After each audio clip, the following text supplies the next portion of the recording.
You're listening to the Oklahoma On Stage podcast. We're glad you've joined us. We can be found on most platforms, as well as Facebook, Instagram, and YouTube.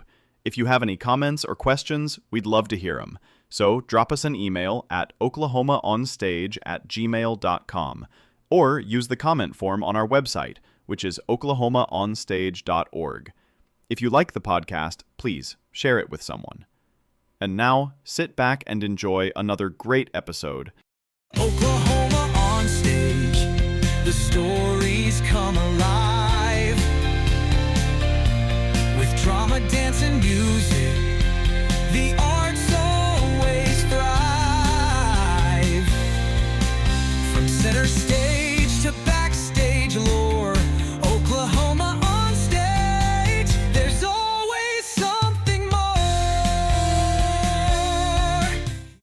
Welcome back to Oklahoma On Stage. As always, I'm Tim, your host. Today we are sitting on stage at the Ardmore Little Theater, and our guest today has been immersed in visual and performing arts for over 3 decades, singing, dancing, designing, mentoring across Oklahoma and beyond. From portraying Peter Pan in Disney's Fantasmic to performing abroad in Disney Dream and Carnival cruise ships, his voice and presence have reached audiences around the world. He's opened for Legends in Concert in Branson, toured with the Armed Forces Entertainment, and served as production crew for the Grand Illusions of Rob Lake. But his artistry doesn't stop at the stage. As a lighting and sound designer for Frontier Music Company and the Goddard Center, he brings technical precision to every performance. He teaches ballroom dance, offers private lessons, and has judged and emceed countless pageants and talent competitions, always with an eye toward uplifting the next generation. With a background in musical theater, gospel, opera, pop, R&B, and jazz, his versatility is matched only by his passion. Today, we'll explore his journey from church performances at age 3 to professional stages across the country, and how he's using his gifts to build community, inspire artists, and keep Oklahoma's creative spirit thriving. Oklahoma On Stage family, join me in welcoming Nate Durbin to the podcast. Thank you so much. I appreciate it. Thanks for having me, Tim. Absolutely. Excited to be here. Yeah, thanks for reaching out and agreeing to be a part of this. I always love when we put out a feeler out there for people to be a part of this, and somebody's, hey, I've got a story to tell. That's what we're all about, is telling stories. So hey, let's just dive right into this. How did you get started singing at age 3? So, funny story, kind of. When I was younger, my mom would always sing to me and stuff like that. My family, kind of, they sang a little bit and stuff. But whenever I was at church, I was always, when they were singing on stage and stuff like that, I would be singing as well.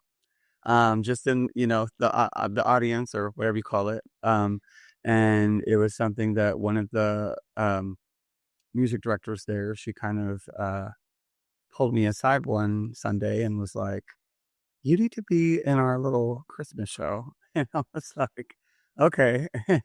And I ended up playing a little sheep that got to meet Jesus. Essentially, he was the meek, quiet one. And I was quiet back then. Funny. That's why I said it's kind of funny, because I'm like, I'm not quiet now. But I was kind of, a little shy back then.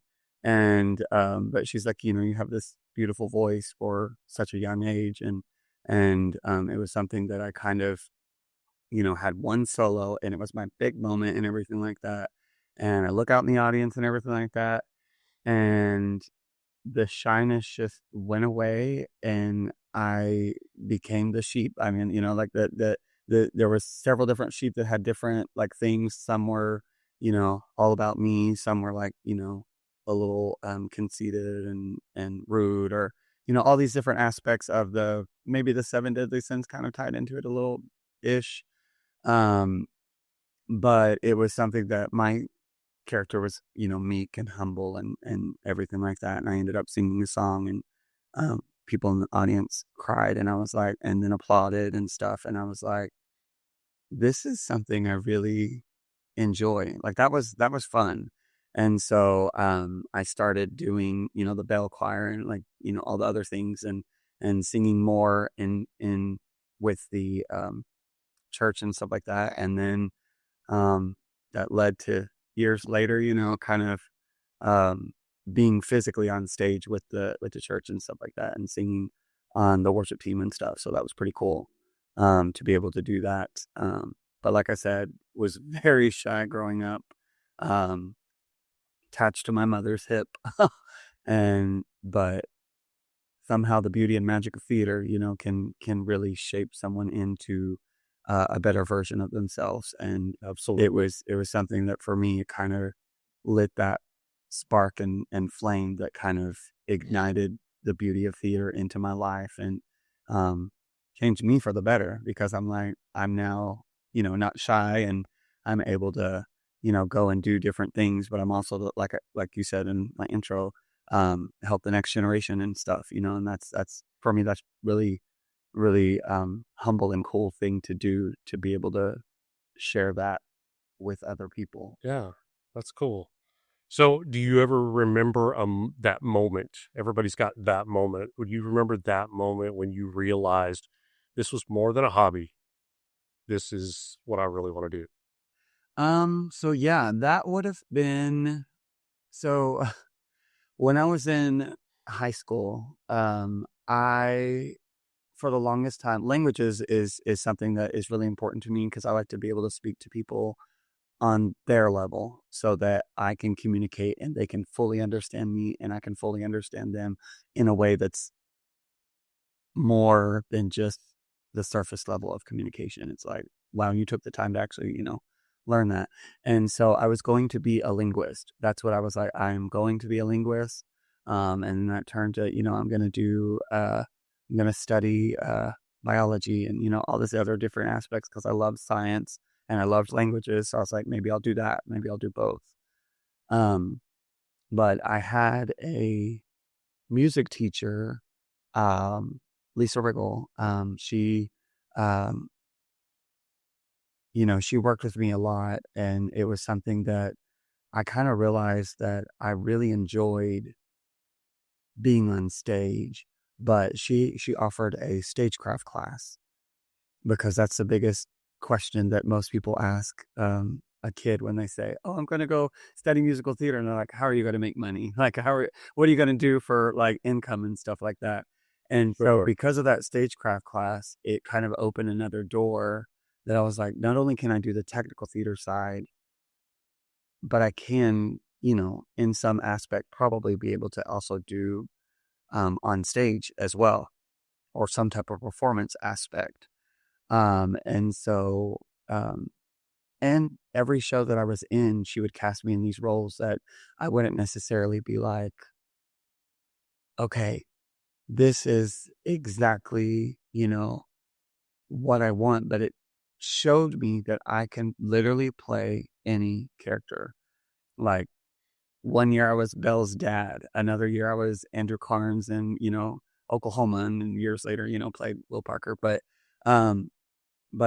in then some shows I was like multiple characters and stuff. And so I was like, yeah, you can play the lead. Yeah, you can play, supporting characters, and you can play the ensemble, but you also can light the stage. You also can, design the sound, or design the set, or build the set, or help, develop all these different aspects. So when I went to school, it was like, this is actually what I want to do. I was like, I have a passion for this. And this is something that, and if I don't have a passion for something, what's the point? You know what I mean? Exactly. And so, yes, I loved, and I still study languages and stuff, and I still, do all that, but it wasn't as big of a passion as, being on stage and telling stories. I've been in some shows that some of the stories are based on true stories, and I'm like, these are powerful stories that wouldn't normally get told unless there was an outlet for it. Sure. And, that to me is pretty awesome, bringing some historical, elements alive, and being able to play the characters and, dig inside their heads and stuff to kind of get that emotion of how they were feeling and stuff like that. And so, yeah, that kind of was when I was in high school, like I said, kind of lit the flame, lit the spark that kind of really was like the turning point for me anyway, that was like, this is truly what I'm passionate about and what I really want to do. So Cool. No, love it. Okay, so you studied musical theater at Southeastern and Oklahoma City University. yes. And you trained in video and photography. So, like you said, kind of a well-rounded individual. So how did those experiences expand your creative toolkit, so to speak? So whenever I was, well, we'll go backtrack just a smidge. So when I was in high school, I was going to be going to Southern Oklahoma Technology Center, which is now, I think, Southern Tech is what it's called now. And that's where I studied video production, and my grandma was a professional photographer and stuff like that. And so kind of learned from her, and that kind of sparked that interest as well. But then throughout school, it was, taking all these classes and learning that just because, there are, lights and sound and, all these other aspects, whenever I was watching people in their element, like, from the director or from the lighting guy or, the professors and stuff like that were really truly teaching the classes or just doing it, and I was like mentoring or shadowing them, I realized that you can truly change the emotion with lighting. You can change the emotion by adding little hints of sound or little hints of fog or little hints of, a projection or something or any of that. And so like before, coming from a small town, it was like, we didn't have these big elaborate budgets and, so it's like, can't really do what they do on Broadway, and stuff. And so, but we still managed to find ways of doing it. And then in school, like learning the tools and of like how to actually implement those, and how just by changing a light from, straight down to a 45-degree angle can shape a costume. Like, did not realize that you can turn a Party City costume into a fabulous ball gown. You know what I mean? Like, with just changing the lighting and changing like a gel. Sure. And it blew my mind. I was like, oh my gosh. I was like, this is pretty cool. Same thing with making a set. Like, you may have a basic set. You may paint it very, generic and stuff like that, but you can completely change it with lighting. And same thing with costuming. When I was, taking costuming classes, stuff like that, I was like, I did not realize that there was so much that went into it, and learning, that what the audience sees is not always the most accurate depiction of what is actually going on. I have seen some costumes that if you only turned around, you'd be like, so this is actually 3 costumes sewn together to make this actual costume, or this is literally being held on by a thread or Velcro or something, Duct tape. Yeah, or something, and stuff like that. And I've even painted some of my costumes because I was like, I really love this costume. I was in Addams Family, and I was like, I really love this costume.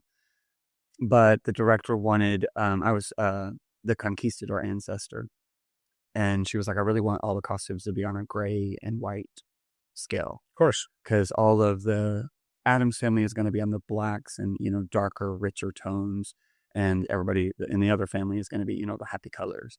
And so I was like, well, this costume is not gray, but it fit the conquistador look. And so I ended up airbrush painting it and using some of the skills that I learned how to, paint and stuff like that, and ended up painting my costume to where it was still movable and still breathable and everything like that, but it still ended up working, and nobody that's why I said, I was like, unless you touch the material, nobody out there actually saw.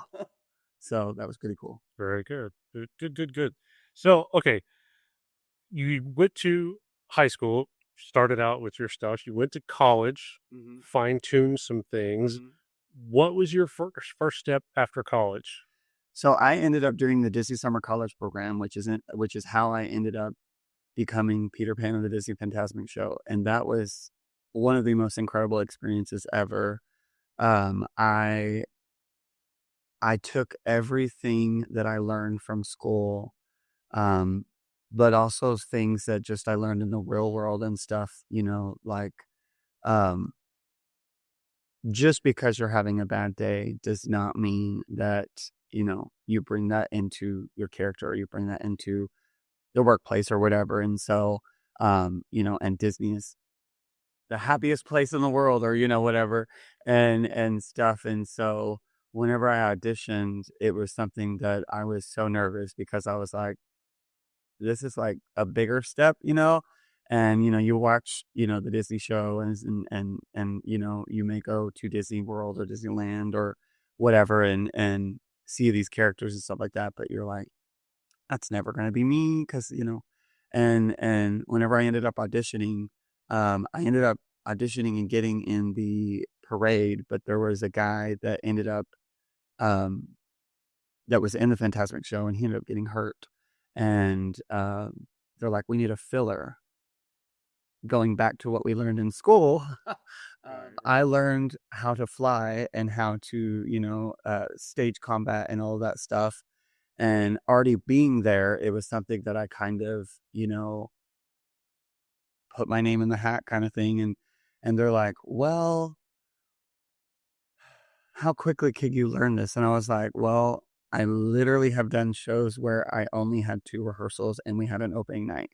And like I was, a featured dancer in a traveling show that, is kind of like, okay, so this is going to be challenging because you got to be spot on, but I can do it. And so, I ended up learning the part and doing it, and then ended up staying in that part for a while until I think it was whenever may have been Frozen that came in, and they needed a bigger, section for that. And so the Peter Pan Captain Hook scene kind of got not taken down completely, but kind of shortened and stuff. And so I was like, I'm gonna expand and see what else is out there. And so I kind of ended up doing cruise ships. and so that was fun and got to implement, the ballroom aspects. So I taught ballroom or on some of them, and some of them I was singing lounge jazzy style songs and stuff, and occasionally some R&B and stuff, and some were musical theater, some were this and that and everything. And so it was kind of cool to be able to utilize the things that I learned in school in a way that I was like, this, I never would have had this opportunity had I not dove headfirst completely in and really shaped my voice, shaped my craft, honed in on what my talents are, like what makes me different from someone else, like what do I bring to the table, what separates me from everybody else. And one of the strongest things for me that I've noticed is tenacity is one of my strong suits, like and that's actually, I worked for a company called Tenacity Consulting Group, and that was one of the things that's on my resume. And she goes, it's crazy that I met you and that this isn't your thing, because my company is literally Tenacity, like, but it's something that, I feel like you can do anything you set your mind to do. I mean, if you truly, really like set your mind fully and work hard, because, everything is not easy. Some things may come easy to others. Some may, be challenging and stuff. But for me, it's like, I'm never going to say that I can't do something until I've at least tried. And so for me, it's something that if I apply myself and I really like pay attention and really like focus on whatever it is, I can learn like I did Little Shop of Horrors and learned the entire show I played Seymour and learned the entire show in 4 hours. Wow. Craziest thing I ever did. But during rehearsals, it was a show that we ended up not having, we ended up changing the show because we didn't have enough people to do, I can't remember the name of the show. It's a Judy Garland show. It has White Christmas in it. I can't remember the name of the show. I know what you're talking about. Yeah, but I can't remember what it is. But anyway, yeah, and I'm sure the listeners will know what it is too. But anyway, ended up doing that Somebody's going to be show. shouting at their... Yeah, somebody shouting. Yeah, exactly. And so we didn't get as much rehearsal time, and so I was like, "There's no way." Just in the short amount of time that we've been learning this blocking, because I associate blocking with my memorization because it's muscle memory. Same. And so I was like, there's no way. I'm like, this is so complicated. And the director was like, work on your stuff. I was like, yeah, but I need to like work on my like stuff. And we've only briefly went over it. And so I met up with one of my friends here that was also on the show, and she worked with me until I got every scene, every note, every song, everything. And the music was easy. That part was no big deal because I knew the show. So I was like, that part was not as complicated. It was all of the dialogue and all of the inflections and his character arc and everything. But it was like, we worked until it was perfect. And then came back the next rehearsal. And the director was like, what in the world? Like, how, like it was a complete change, because it was like not off book to completely off book, the entire everything.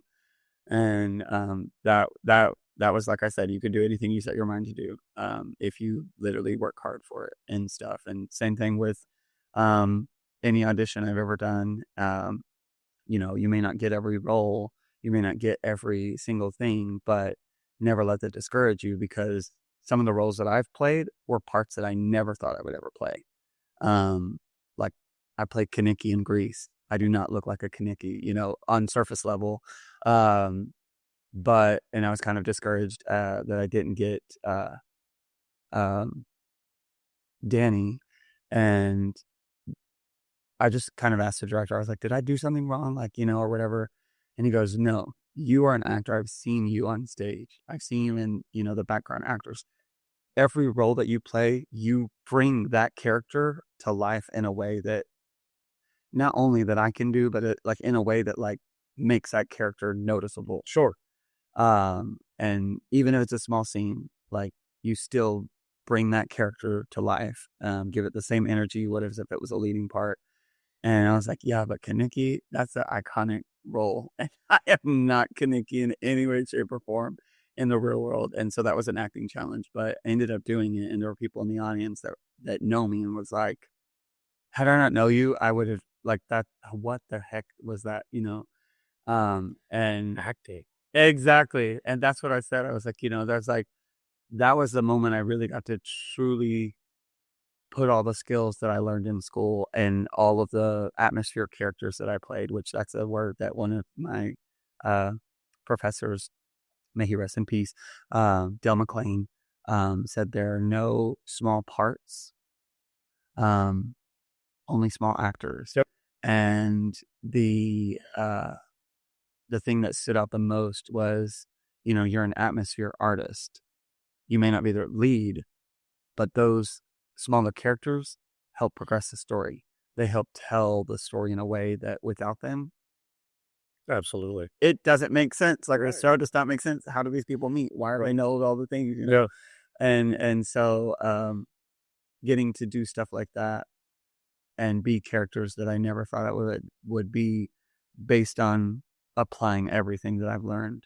I always learn. I try to learn something new every day.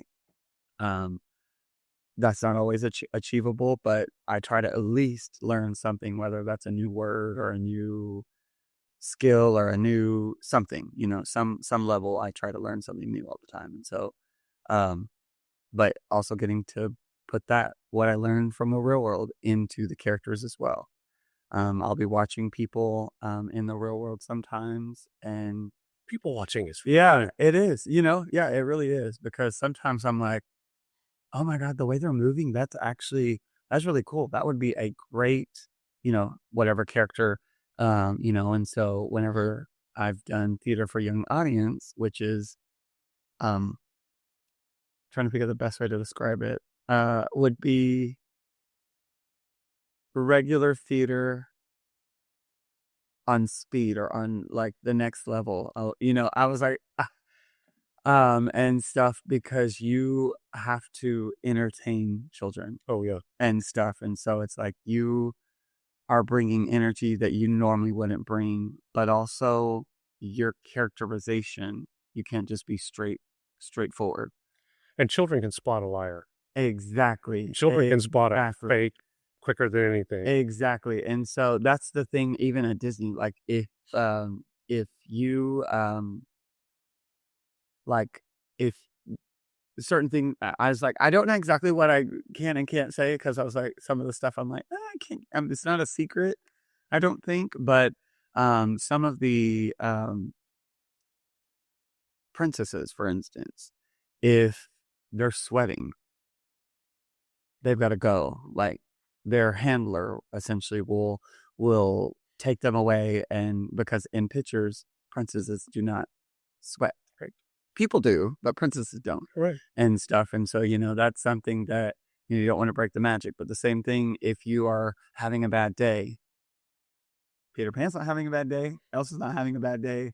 Like They don't want to see somebody playing Peter Pan. They want to see Peter Pan. Exactly. And that's the thing too, even with casting, is whenever you are playing whatever character, you may get mad that you didn't get the part that you wanted, but the director, for the most part, knows what they're doing when they cast a show. They're like, they have a vision. I see you playing this part because you brought something in the audition that kind of sparked, oh, this character would be great. And, like your mannerisms that you did in this reading for a completely different character or for that character ended up being exactly what was needed to fit the bill and stuff. And so for me, I'm like, no matter what I'm playing, I'm like, I'm going to give it my all. I may on stage for 2 minutes or the whole show, which I've done both. and that is something that's, taking every life experience and applying that to my day to day, but even taking the things that I've learned in theater and applying that into the, quote unquote real world, if you will. So, that's kind of cool as well. So all these countless performances that you've done mm-hmm. here in Oklahoma, on the cruise ships, all over the place, are there any roles or shows that stand out kind of as turning points within your journey in theater? Yes. So for the longest time, I was always cast as comedic roles, or I would cast as, the maybe a flamboyant character, or maybe, something that was not your typical leading man. But I worked with a director that ended up casting me in Sabrina Fair as one of the brothers. And that character is not flamboyant. That character is not, they are a very straightforward character in all aspects of the meaning. And they end up, wanting to marry Sabrina and everything. And so when the director gave me that opportunity, I was like, I don't know if I can do this, and it was that moment that everything clicked, that, you're not necessarily stripping away who you are, but you are, trying to bring truth to the character, obviously, but you really have to think consciously the whole time, for me anyway. I mean, it was like, I can't play this part. There's no way. And then I was working with one of the most well-known people here in Ardmore, in the community theater. Joe Wellness played my dad, and we were doing a scene together, and he kind of really helped me in a way that, and I don't even know if he knows this, but he helped me in a way that I was like, I would be watching him, and I was like, okay, maybe if I do it like this, or okay, that was a little too much. But we had a scene where we were, arguing and stuff as father and son, and I kind of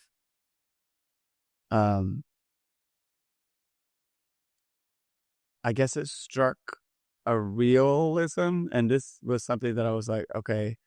And for me, it clicked in a way that I was like, oh my gosh, this is kind of me, but in a way that is different. And so I didn't have to necessarily strip away me from the character, because that's what I was thinking. You know, I have to strip me, because I am like, I may be,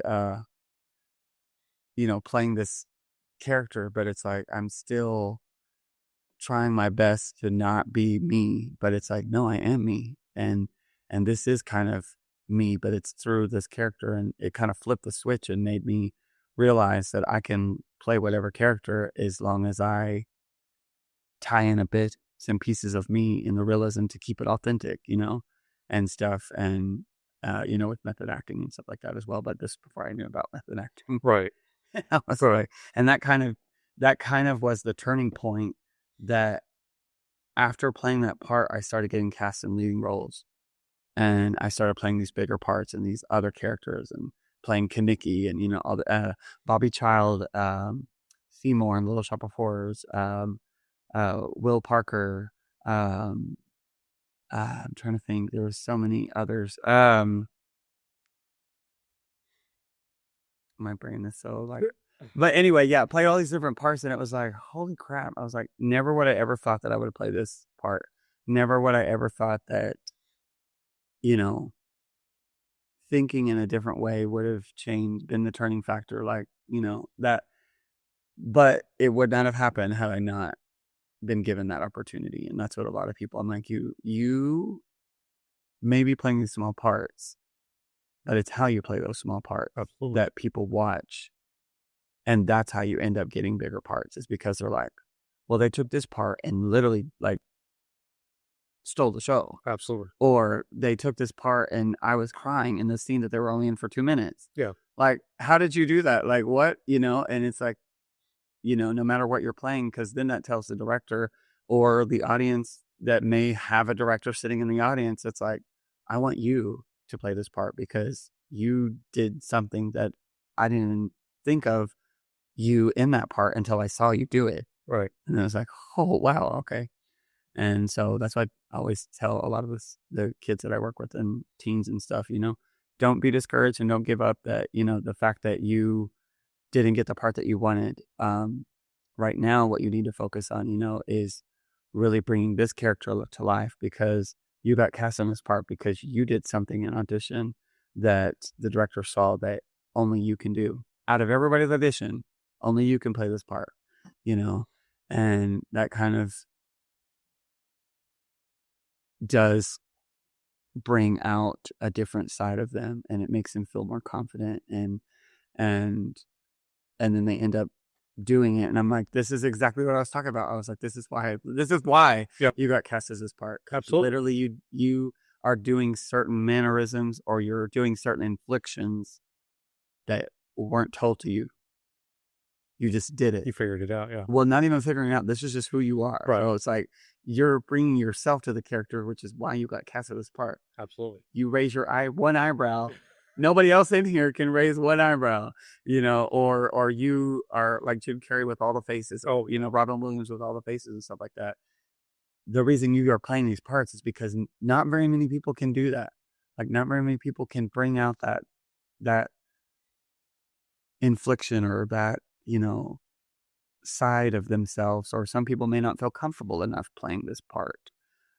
Yet you do, like, when, and stuff. And so that's what one thing I'm like, give it your all for every single part that you do, because you never know where that's going to take you. Absolutely. Yeah. It's a good note. That's a good note. I mean, I've told people several times, I may have a role that I'm on there 2 minutes. Exactly. Yeah. People are going to remember that 2 minutes. Exactly. I don't care if I'm, a star of the show. I don't care if, any of that stuff.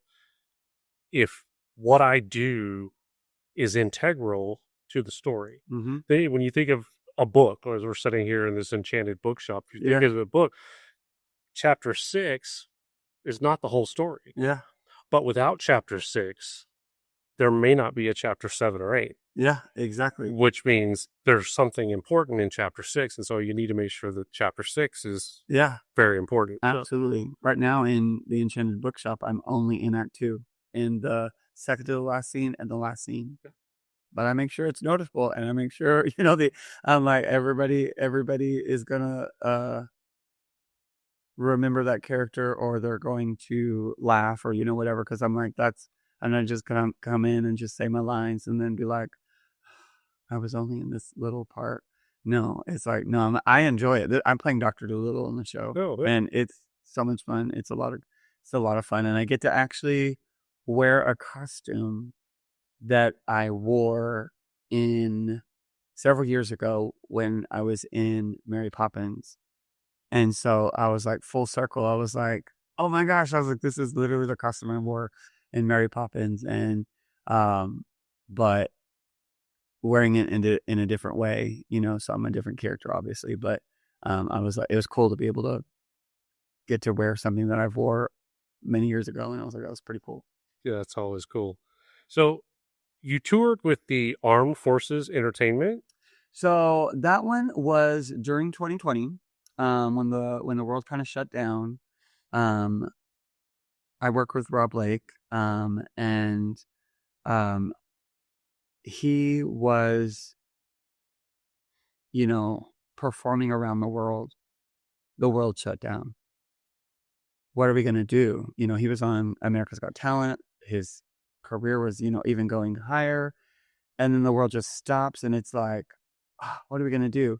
And Armed Forces, reached out to him, and, he ended up bringing shows to the troops.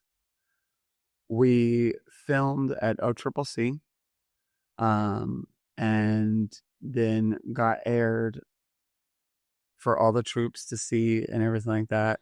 And so that was really cool to be able to be a part of that aspect. But it was something that we didn't get to travel, but we still got to perform. We still got to do, what we do and what makes us happy, and bring the magic, if you will, play on words, but literally bring the magic of, because it still is theater, it still has that show aspect. Absolutely. And bringing joy in a difficult time. The world was literally probably the highest level of depression the world has seen, since the Great Depression and, all this other stuff. And it was kind of like our version, not necessarily of the Great Depression, but like our version of like, what are we going to do? Yeah.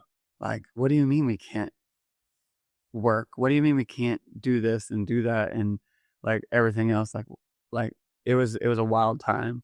I don't want to get too much into it because that's a whole other story for another time. But I did a lot in 2020 that I never thought I would have done. But got to do it because, again, tenacious. I will always find a way to do what I love. I will always find a way and an outlet to perform. I will always find a way to do what I'm passionate about and what I love.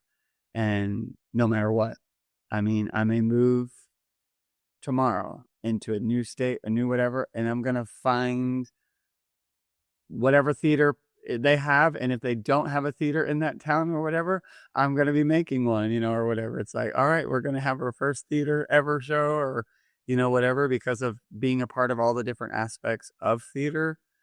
I've learned every single side of it, the box office side. The only part that I don't know, and I don't think I ever want to do, is the grant writing process.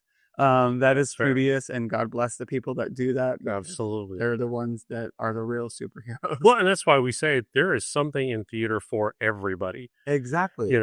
Even if you don't think right here in the center of the stage is where I can't do that. Oh, yeah. Okay, but maybe you're really skilled with a pencil. Mm-hmm. And you can write, or you can draw, or Yeah. you can, whatever. This design had to come from somewhere. Yeah.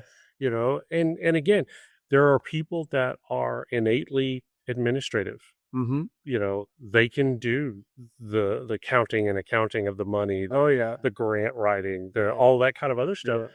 That, as I always say, the support personnel. Yes. I think And those are super important. absolutely, for years in the business world, I had always said, I'm not a frontline person. Mm-hmm. I'm not the person that goes out into the field about person, but my job has always been, regardless of what actual job I was in, my job has always been to make sure that those people have Mm-hmm. everything they need to do their job the best that they can. Yes, absolutely. And I think that still applies to the theater. There are those people that, whether that be the techies, Mm-hmm. whether that be the people in the booth, whether Mhm. that be the stage manager, Mm-hmm. the box office director, whatever. Handing out the programs. Yeah, And those are the people that are doing whatever they can to make the actor's job, to let them do the best that they can do. oh yeah, even the people that literally come in and clean after the show. Oh my gosh, yes. Or even there have been times that we've had, like football players that came in because we had big pieces that fly and we don't have, an electrical fly system. Right. And you can weight it well all day long, but for the average person that doesn't, lift weights or, this and that, like your arms are going to get tired. And if you're doing a big musical that has lots of up and down, like with the fly stuff, you might get tired, but there's athletic people or non-athletic people, like people that, we've had people that are, that work in the, warehouse world. Yeah. That, that's kind of something that they're like, I'm used to doing stuff like this. They know how to move things. Yeah, yeah. And so their arms are a little bit more, developed and stuff. And obviously you want it weighted correctly, but it's something that, like I said, it takes a toll. And that is something that is one of the most important things too. If you have a fly system and you're flying things in the show without that person, it's not going to happen. And your scene changes or your whatever special effect or whatever you're doing with the fly system, or if someone's supposed to fly or whatever, not going to happen without those people. Same thing with the people that paint the set. There is anybody can screw something into wood or whatever. Anybody can handle a power tool. So anybody can help build the set. But painting the set, anybody can put the base coat down, but really adding the details and implementing all of that aspect, that's the part that takes an artist. And sometimes... And that's something I'm not good at. Exactly. And sometimes artists are like, I am not... I can't act. I can't. They're like super introverted. Yeah. But you can paint me a picture on stage. Yes. And whether make it beautiful. Yeah, whether that's actual scenery or it's actually set pieces. Yeah. You can make that real. Oh yeah. There have been pieces that people painted, like an actual painting of someone, and then it was hanging in the set, and stuff. And I'm like, that's really cool. I knew a director one time. He was putting on a show, and I can't remember what the show was, but he had a student. I believe it was, I was in college when this happened. He had a student that was an artist, had come and said, I need to get some credits for blah, blah, blah, blah. Is there anything that I can help do? And he's like, they kind of went through the, what do you do? That kind of thing. He's like, okay, so you're an artist. Yeah, I've been painting for years. And he said, oh, okay. So he looks through this book and he comes through and he says, there's this painting that he just loves, this painting. He goes, can you make this on stage? Yeah. And so this student was able to take that picture and and it was kind of an abstract photo or painting, but was able to take that and make a set out of the painting. That is incredible. Just by, the visual, because a lot of people don't have that visual continuity to be able to take it from their head. I've even known directors same way. I've got this vision, I can see it, but I can't put it there. And that is why the director needs all the people that are on the team, because the team is what really truly makes the show happen. Yes, there's nobody. I don't care who it, even if you talk so much, and it's kind of a popular thing in some theaters, the one-man show, but even with that, there's other people involved to make that one-man show happen. Even if there's just a chair and a table. Oh yeah. somebody's got to put that there and got to put it in the right place. And somebody's got to light it, and somebody's got to make sure that the person sounds okay. Exactly. They also got to make sure that people are in the seats. They got to make sure that, tickets are being sold. Advertisement is happening. Yes. Because if I'm just doing a one-man show and there's nobody there, that's rehearsal. Exactly. Yeah, that's the thing that I think most people don't really truly realize, what truly goes on to make a show and make a show successful. Yep. Because if you don't have all those elements, it's like, how did anything happen in this show? Like, unless you physically do it yourself. Yeah. But then you're so exhausted that by the time you get to opening night, it's like you're wore out and it's the worst show. Not the worst show, but it's like, I feel so sorry for directors that don't get that. Yes. They feel like they have to own everything. Yeah, absolutely. Let it go. Absolutely. Find somebody that can help you. Find somebody that can do this while you focus on this. Oh, yeah. Because every person, director, stage manager, whatever, has an area that they are phenomenal at. Yes. Let an assistant director or a stage manager or whatever handle these other things while you be phenomenal at that. Yes. And sometimes I've even worked with some directors that some of the actors will bring certain things, and I've worked with two different sides of it. I've worked with a director that my vision is the only vision, and anything outside of that is wrong. Yeah. And then the show might be good and it might not be. Or certain aspects might be good or bad or whatever. And then I've worked with directors that they will have a vision, and then one night an actor will finally get into their character. They'll put their book down. They'll be off book and they'll do something naturally. And the director was like, that is not how I normally saw that, but whatever you did, do that again every night. Like that enhanced way beyond what I thought. Yeah. Or being able to sometimes have an actor that, is experienced or even not experienced, but being able to ask, hey, can I try this just to see how it works? What if we did this? Yeah. To have that director to say, let's try it and see what it looks. And sometimes I've literally been blown away by even kids. Like, there's a kid in this show that they just do something naturally. And it was like, where'd that come from? Where did that come from? You're not even old enough to have enough experience, but you're doing certain things or mannerisms or things like that. And the director was like, keep it. That's perfect. Like, oh my gosh, because you can only direct so much. You can't direct. If you were so particular on every single aspect, maybe, but then that would be the most difficult show to direct, and you would need more than 6 weeks to direct it. If you're implementing every inflection, every emotion, every single movement that the person does, it's an entirely choreographed show, from the when I lift my eyebrow to when I walk across here, when I set this book down, that to me is the most difficult director to work with. There's no interpretation. There's not. And so it's nice that, I've got to work with a lot of really amazing directors that are collaborative, if that makes sense. And sometimes, even some of the shows that I've directed, and we were talking about, somebody that does it all, because I have done different aspects and stuff like that, I occasionally have either been in a show and designed the lights for the show, didn't operate them, but designed them. Or I've directed a show, designed the lights for it, ran the lights for it, ran the sound, and all this other stuff. And because when I first started doing it, I was like, I want it to be perfect. I want it to be, not necessarily my way or the highway, because I was collaborative and stuff like that. But I was like, I need it to happen whenever,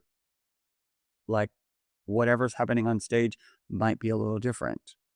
And it is not on this word when it happens. It's when this emotion or this, whatever happens.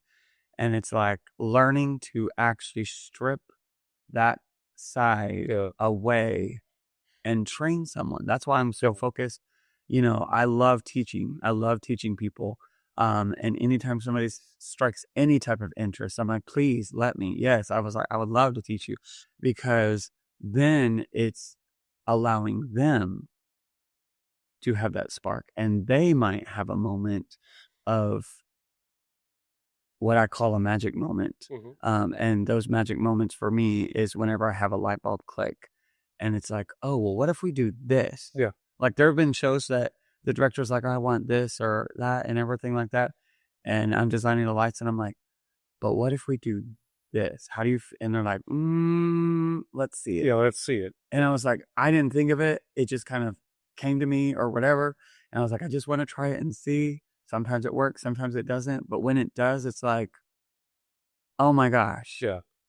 But learning to be able to work with people is also, very, very important as well. Because if you can't work with everybody, there's going to be something. I mean, obviously the theater is full of drama, but leave the drama for on the stage and not, with the rest of it. And when the team works together and you have a really powerful team that works together to make the show, it becomes one of the most powerful shows. I played Marius in the first ever production in Oklahoma. Whenever the rights got released, we were the first theater to be able to do the show, and then everybody else started doing it too.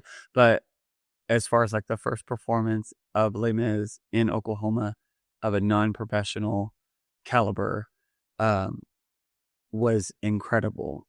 And the director was somebody that I went, that was one of my professors, and I hadn't seen them in years. And so I was like, I think the only thing they have in mind is who I was when I was in college.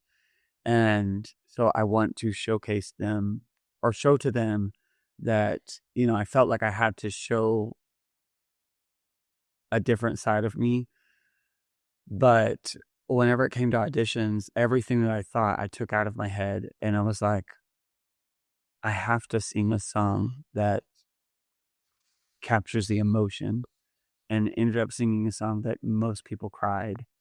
And I was like, that is literally how I got the part, because there was other people that I was watching that went before me, and I'm going, oh my gosh, that guy is actually really good. Oh my gosh. Oh my gosh. Oh my gosh. And felt so like, but I was like, and I could have played any character, but whenever I played Marius, we had other people from all over Oklahoma and stuff that was in that show. And it was the first time that there was people from all over, even Plano, Texas, that came up here and stuff. And it was the first, it was one of the strongest casts, strongest team. I mean, every aspect of the entire show was magical.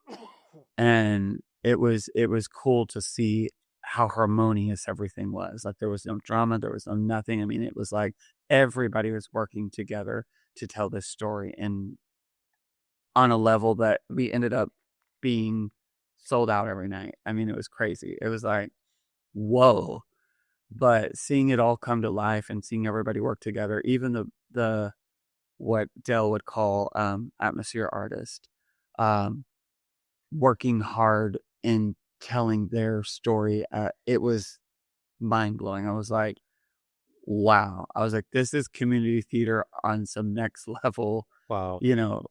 Kind of aspect. And I was like, because you don't take on a show that's big like that everybody knows, unless you can do it, or you have a big budget for like special effects and all the other thing to, and but the acting, I mean, the singing, every aspect was phenomenal. I was like, this is incredible to see community theater aspect on this level, because going and doing the professional world, everybody you walk in, there is multiple people that are, there's, probably 100 or more people that either look like me, sound like me, sing like me, have the same range as me, mannerisms, whatever, and sometimes you go into an audition and you're like, oh, I got this. But then you see somebody else walk in and you're like, oh my gosh, these people all look like me. What the heck?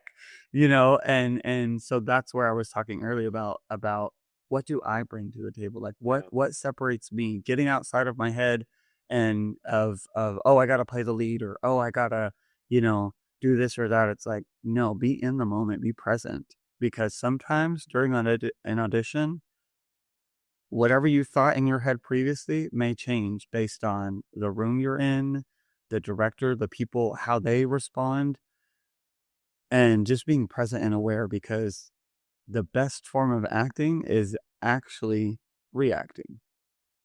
Because how you respond, how you the inflections you give, that is the true acting. True. I mean, you can be all Shakespearean and all the things of, being very big and like powerful and all these things, but it's like, that's great, but what happens when you stop talking? Yep. Is the audience going to believe the rest of what's going on because you're still on the stage? But if you're not reacting, if you're not present in the moment, you may miss something. And seeing and teaching that with people, it's incredible to see the difference between, like I have a game that I play with the kids whenever I do camp and stuff like that with and it's something that, it's a reacting game. So it's like, okay, we're going to do this, whatever it is, whatever, setting up the scene or whatever. But it's like, okay, I want you to say this exact same line and you're going to be happy. You're going to be sad. You're going to do this. You're going to do that. Now I want you to do it while you're sad, but your face is different, like changing all the different stuff. And, they're doing all these inflections and stuff like that. And it's teaching them. But then I was like, okay, now I want you to implement everything that we've learned and now put this entire thing together, and we're going to see what you do naturally. Like with, all these different aspects that you've learned now, let's implement them in a way. And it's always crazy not crazy, beautiful to see what people do and what people bring to life. Sure. And so I'm like, that for me is one of the most magical things that can be done anytime I watch a show. And yeah, the actor that's playing the lead may be incredible, but sometimes I'm watching the people in the background. And when I see every single person present, or I see every person doing something that either helps the story along in a way that you're like, I didn't even realize how important what you're doing is. But every night you do this thing, like, because I may watch a show multiple times, but I'm like, every night you're doing this thing that it's like the turning point for your character. And I didn't even know you had a turning point. Like you only have like 10 lines in the show, but you do something that is not when you're speaking that is incredible. And so that's something that, to all the fellow actors out there, I know that, every single one of us have been told, whatever and stuff, but the most important part is truly reacting when it comes to acting. 'Cause you could give the best performance or the best solo or best vocals or whatever, but when you're not speaking, what you do is important because there are always people watching. That's it. And that for me, I will watch shows and it blows my mind whenever I'm actually watching the rest of the show. Like yes, there's something going on that's important. Of course. But it's like, if I know the story, sometimes I'm watching what's going on in the background too, because I'm like, how are they telling the story? Yeah. And then I see the show in a different way and I'm like, oh my gosh, I don't know if it's the director, the actor, but whoever did this, set this part up or added this aspect to it was incredible and stuff. So that makes a show even more powerful when everybody's doing that. So you're back here in Oklahoma. What do you got going on now? Right now, I am currently in the Enchanted Bookshop, like I said earlier, playing Dr. Dolittle. Tonight I'm playing the part of Dr. Dolittle, but I'm also doing airbrush tattoos for an event. Let's see, I also work for an IT company, which is also something that you wouldn't normally have. You wouldn't normally have, or that I normally would have never thought I would have done anything in that world. But in 2020, like I said, I will always find a way to do something. Absolutely. We got to pay the bills. Exactly. And so but I work for an IT company, Native American Computers and Cabling Company, and we are doing things that I am like, this is something I'm like, I didn't realize I had a passion for, tech and all this other stuff, but because of the things that I've done in the tech world, with lighting and sound, or the things that I've done, with day-to-day dealing with computers, or things that I've learned in graphic design, or things that I've learned, from all these different aspects, all tie into a little bit of troubleshooting. Yep. Is IT at its Yep. finest. The overlap. And Exactly. so having that mindset of everything that I've done in theater, never would have thought that would have trained me for troubleshooting computers and stuff like that, because what happens when you're on stage and something is not there, Right. or something. And so the problem solving skills, that's something, again, theater teaches you things that you would never learn unless. That's why theater is one of the most important parts. The arts are one of the most important things that every child, no matter who they are, should be a part of. Yes. And at least for 1 year, because they will learn things that they will implement in the real world and make them stronger individuals because of it. And I'm living proof of that. I've done so many different aspects that all somehow circle back to what I learned when I was on stage, or what I learned when I was performing, or what I learned when I was doing this, or and I always implement those into different aspects of jobs that I do. And it's crazy to see how closely those things are, or how impactful they help whatever skill that I'm doing outside of theater. Yeah. And stuff. But had I not been immersed in theater, as long as I have, even if it would have been a year, for someone, you still gain some type of something. And so, yeah, that for me is really important, that I always learn something new, because you never know where that's going to take you. You never know that because I learned this skill, 10 years ago or whatever, that now I'm going to implement that and help a show, like create a show for someone, like create the graphics for someone for a show from scratch. Took my graphic design skills that I learned many years ago, There you go, and implemented that in a way that I was like, I never would have thought that I would be using this in theater, or I never thought that I would be using, the skills of lighting from what I learned in theater to now light someone in my photography aspect. And it changed my entire, like, everything that I do in the photography aspect is now done in an artistic way, or it's done in a way that like makes the person look even better. It enhances them in a way that they're like, I never saw myself like that. I didn't know I was photogenic. And I was like, if you light someone the correct way, or if you have the right gel or filter or color that's complementing that person or whatever, it makes them look, for lack of a better term, beautiful. Even if they're not the most beautiful person in the world, they see themselves in a way that's like, I actually look good. Wow. Yeah. And stuff. But again, had I not learned that skill, it would have been basic, click, like, okay, you look bad. Sorry. Yeah, right. Nothing I could do about that. But learning the lighting aspect and changing that and implementing that, and same thing with implementing the stuff that I learned in the box office, answering phones. Did not realize that would help train me for answering the phone for, other people and stuff. Customer service. Exactly. So turning the page. Yeah. What's next for you moving forward? Wrapping up 2025, moving into 2026. Yeah. So, like I said, I'm with a startup company. I don't know if I said the startup company aspect, but I am going to be moving forward with that.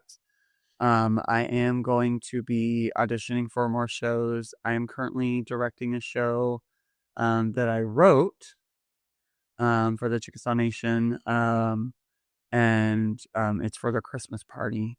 But I'll be doing more of that. I'll be writing more shows.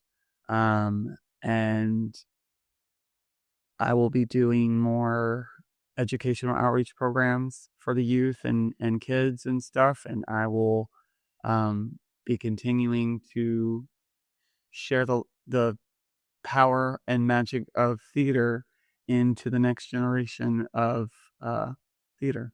That's so cool. So, parting words, if you could speak directly to a young artist just starting out anywhere in Oklahoma, what would you tell them?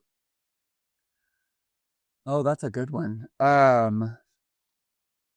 I would tell them that right now, if you feel like you are in a place that you are not succeeding, or you are not getting cast in the parts that you want, or you're not getting the opportunities and stuff like that you would like, to not give up, because had I given up, I would never have any of the opportunities that have been presented for me. Never, ever allow yourself to think that what you're doing is wrong. Always, always, always strive to learn something new. Listen, pay attention, because just because someone gives you a critique or constructive criticism does not mean they're attacking you personally. It means that they're trying to help you. And the fact that they are giving you that note it means they actually care enough to give you that note. They care about you as a person, to actually try to enhance whatever it is that you're doing. And that if you feel like, giving up, don't, because there is something that you bring to the table that nobody else does. And once you find out what that is, like I said, watch and pay attention to every single person on stage, every show that you watch, and find and see yourself in that character. See what you would do in that character, how you would bring that role to life. And when you find out what that is that you bring to the table, you will start seeing yourself differently. Directors will start seeing you differently. As you're going out into the world, you will start being more confident in the things that you do. And then that will lead to other things. Like, never take an opportunity that you meet someone for granted, because some of the people that I've met in my life years later ended up being another opportunity that I would have never thought possible, like ever. I mean, at all. So whatever you do, don't give up, because you are truly incredible. And when you learn what it is, like I said, that you bring to the table and what sets you apart, you will be one of the most powerful, strongest actors that you can be. And that's all that we can be. That's it. Just be you. Just be you. That's it. Yeah. All right, Nate, thanks for being a part of this. Absolutely. I appreciate you raising your hand, say I'll do it. Yeah. Thanks for taking some time out to join us on stage here. Absolutely. Let everybody else be a part of your stories. Yeah. Well, I appreciate that. Well, all right. I really appreciate that. So everybody else listening at home, thank you for taking time out of your schedule to listen, to be a part of the Oklahoma Onstage family. We greatly appreciate it. We greatly appreciate you guys sharing the podcast with everybody you know. And more importantly than anything else, thank you and continue to support the arts. Absolutely. Oklahoma on stage, the spot